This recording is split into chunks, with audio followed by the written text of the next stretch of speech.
Assalamualaikum nunggu abang. Ni sampaikan ke seluruh Aceh. Seluruh Aceh ni BTN ni imbaukan je seluruh Aceh yang dipegat surat kabarnya ni pegah akan dicek COVID-19 di Aceh gratis secara gratis. Baik ni pegah tak seluruh Aceh, ni impu, ni PA je masabahnya ni viralkan. Ni pegah tak contoh lagi kejadian di Itali, Melaya kai depu Madum. Di Itali pun anak kenangnya. Iba botolnya dua boh kedih dari dipo ini botol bak pintu lip. Maka haji berjangkit malunya mana si di Aceh karena di Indonesia akan merajalela PKI. Anak karena Acehnya zon hijau, jadi ipegal ke zon merahnya terlibat Aceh tempat mata dunia. Aceh dengan Vietnam memang zon hijau anak kena. Jadi anda pegah taat awaknya nak tujuan misi dan visi awaknya anak ada puannya nan. Jadi ya cek gratis anak kena tu kak ya ipegah kena lewatnya ipurusak Aceh. Ya ataupun nanti betul-betul ibu kena di iba botolnya disuntik kiban ibu ala-alanya ndek madum.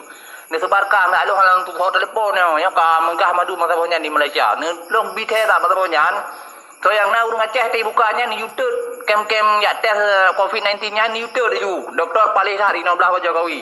Ngamban Jokowi nya kan tu ji PKI yang betul yang ka betul ibuna tentera mujahidin awak ngan sini pun bak ulai gede. Iten hai tim le ji. Ngamban cara ji kan. Jadi ni himbaukan seluruh Aceh pak dibuka poskonya you baru you jauh dengan peng litet. Amban litet baik pegat mamai le Aceh. Dia Aceh kena PKI. Yang kemenan tang bang ne selong sampai sa grup bangsa yang Aceh kan. Yang anak sampai yang kanjuan. Dulu badra kabar katu kuno Melaya kan. Anak payah Aceh yang tu kata anak paketnya ni nan Aceh yang tu kai pegah kenang kana kanyo kaji.